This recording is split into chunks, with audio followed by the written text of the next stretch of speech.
mbokki bitim réew maa leen di baaxee xibaar gu baax a baax yéen ñi nga xam ne da ngeen a néew kàttan maanaam impuissance sexuelle wala yéen ñi nga xam ne seen awra dafa nooy lool wala ngeen gaaw a yëg seen bopp kaay ma jox leen solution bi nu mu tudd góor day dëgër këj ak kan Serigne Cheikh Tidiane Niass waaw sunguf ak reen ak alquranul karim lay boole def lépp mi nga xam ni dafay baax ci yow góor day dëgër këj bu fekkee sax rab moo la jàpp ba nga néew kàttan maanaam impuissance wala nga gaaw a yëg sa bopp wala sa awra nooy nepp demal ci Serigne Cheikh Tidiane mën nga ko woo ci numéro yii ma lay bëgg a jox 78 362 44 44 wala 75 644 77 77 góor day dëgër këj ak Serigne Cheikh Tidiane Niass.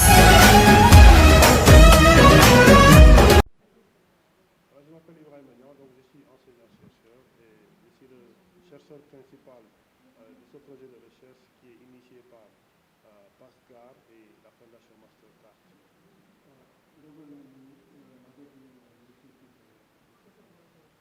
L'objectif de cette rencontre qui aujourd'hui en fait permet en fait aux Sénégalais de pouvoir intervenir dans ce que nous sommes en train de faire, qui est ce lancement de ce projet de recherche qui est entamé sur 7 pays continent africain, donc 6 pays anglophones et un pays francophone qui est le Sénégal. Donc nous sommes là aujourd'hui en fait pour lancer l'atelier. Le lancement de l'atelier en fait est pour nous un exercice incontournable.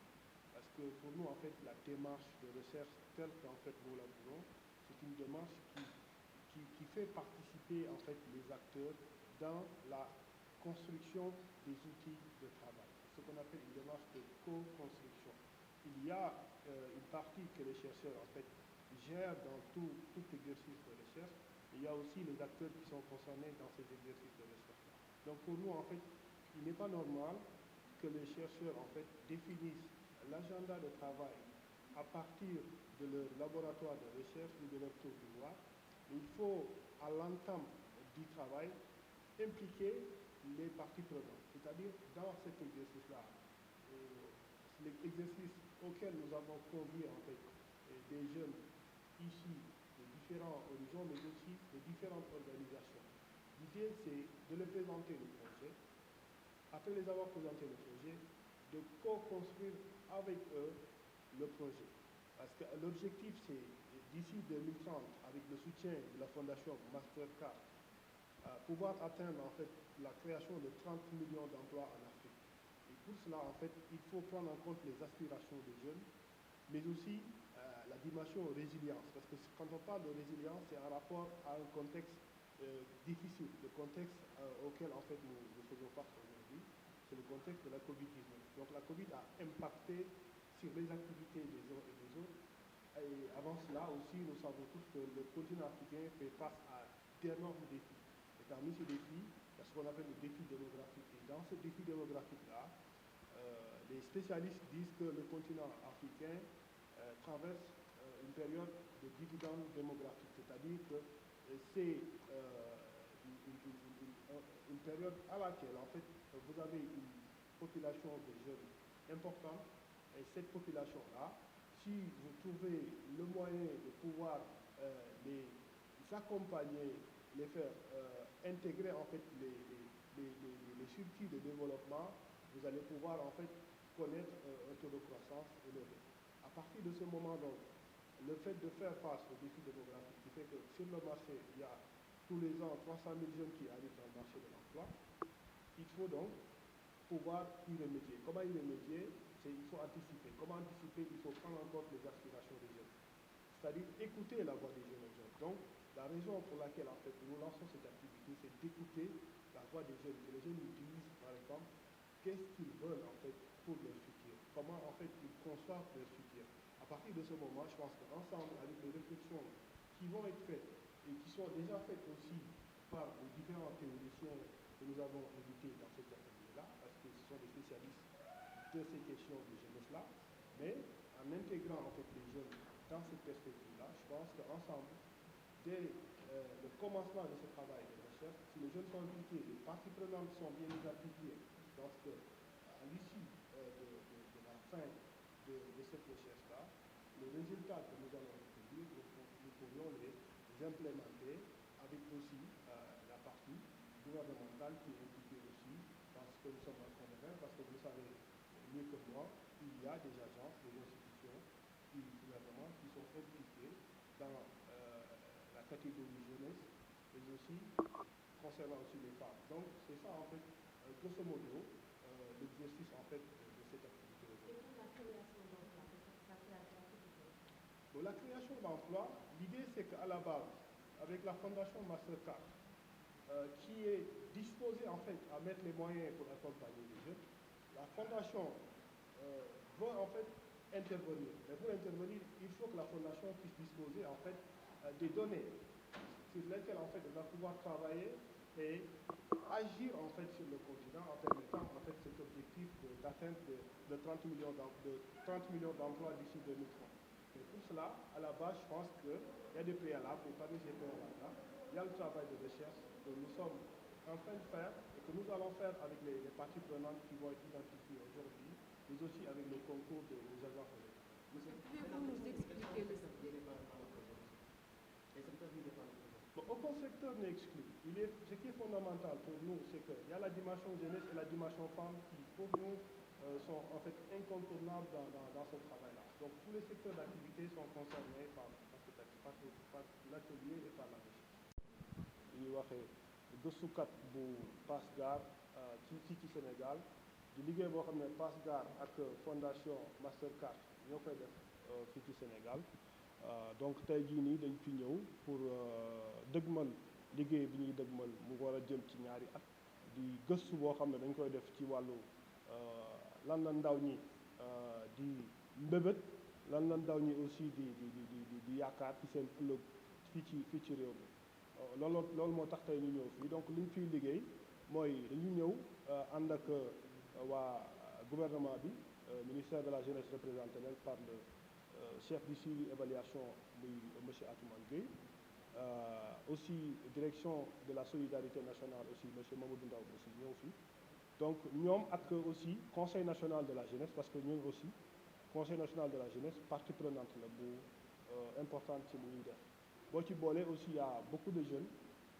femmes mais aussi hommes qui sont ñoom aussi ñëw nañu ci jàppale ñu ci liggéey bi pour ñu xam nan la ñu koy tëralee nan fan la ñu koy jaaralee ba liñ ci yaakaar yëpp ñu jot ci. waaw objectif bi ñu ci am objectifu continent bi yëpp la fondation Mastercard dafa bëgg jàppale ak PASGAR pour que ci continent bi fii ak 2030 ñu mën a créer 30 millions d'emplois ci continent bi ak ndimbalu fondation Mastercard. waaw résultat yi ñuy xaar déjà ci atelier bi lañ koy njëkk xaar ndax ñun am na lu ñu xalaat ba pare ci wàllu projet bi li ñu xalaat nag ñun la concerne ñun chercheurs yi gëstukat yi mais balaa ñu koy balaa ñu wàcc ci suuf pour defi gëstu bi dañ ciy ànd ak ñi nga xam ne ñoom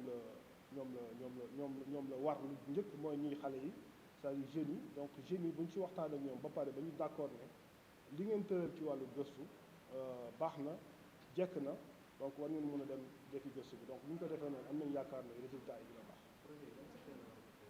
secteur yëpp la ëmb secteur yëpp particulièrement secteur informel ci la bokk parce que seetlu lañ ne emploi yu bari secteur informel aussi moo koy créé. Du suivi évaluation au niveau donc de la cellule étude planification et suivi évaluation du ministère de la jeunesse. Monsieur Gueye, est-ce que vous pouvez revenir un peu sur les attentes du ministère de la jeunesse par rapport à ce projet? Oui, c'est un programme qui vient à son heure parce que comme je l'ai dit donc avec M. Anthony tout à l'heure, cela coïncide avec un projet qui est en train d'être déroulé au niveau de la jeunesse. C'est le PSE Priorité Jeunesse 2035. C'est un projet donc qui est un peu central, qui est un peu transversal vu la cible jeune, mais aussi qui vise donc l'amélioration des conditions de vie donc des jeunes.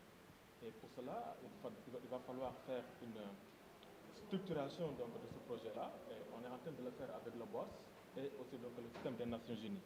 Et cela va commencer par une étude de perception qui est en parfaite collaboration, en phase avec ce que le projet est en train de faire.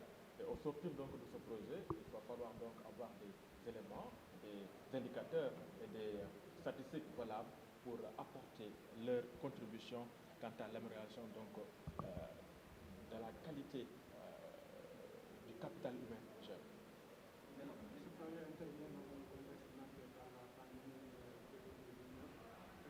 concrètement, comment la jeunesse sénégalaise a été impactée par cette Oui, la jeunesse particulièrement, parce que le Sénégal est essentiellement 60% donc de la population sont des jeunes âgés entre donc 15 et 35 ans et ils sont bon, impactés comme tous les autres.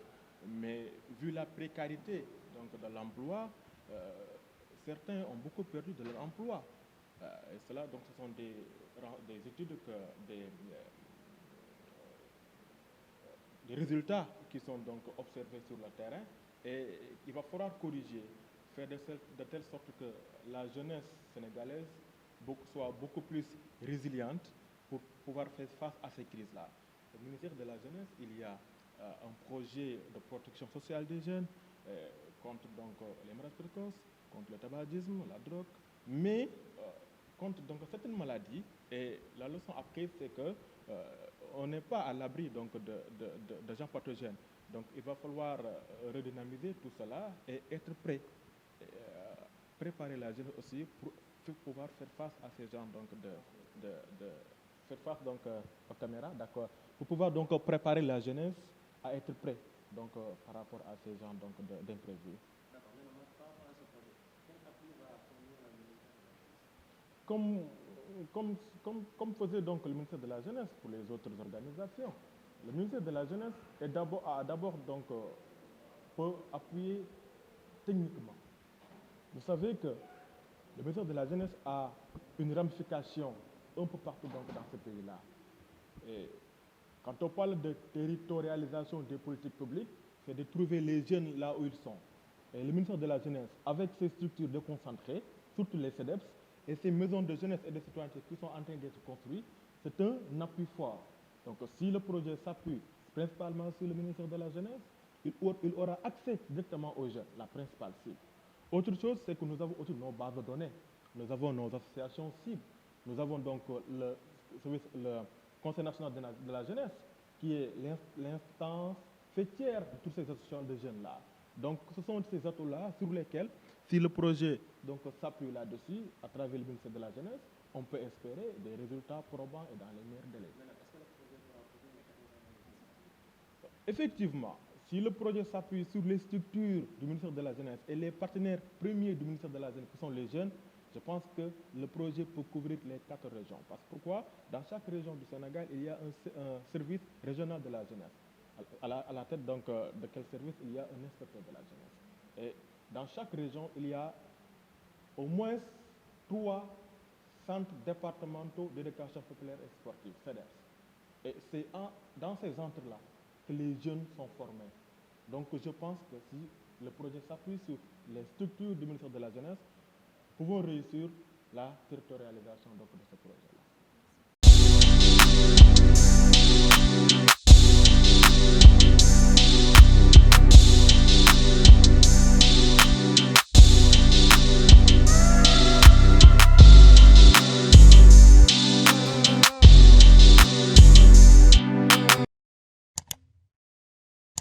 mbokki bitim réew maa leen di baaxee xibaar gu baax a baax yéen ñi nga xam ne da ngeen a néew kattan maanaam impuissance sexuelle wala yéen ñi nga xam ne seen awra dafa nooy lool wala ngeen gaaw a yëg seen bopp kaay ma jox leen solution bi nu mu tudd góor day dëgër këj ak kan Serigne Cheikh Tidiane Niass waaw sungu fak reen ak alquranul karim lay boole def lépp mi nga xam ni dafay baax ci yow góor day dëgër këj bu fekkee sax rab moo la jàpp ba nga néew kattan maanaam impuissance wala nga gaaw a yëg sa bopp wala sa awra nooy nepp dama ci Serigne Cheikh Tidiane mën nga ko woo ci numéro yii ma lay bëgg a jox 78 362 44 44 wala 75 644 77 77 góor day dëgër këj ak Serigne Cheikh Tidiane Niass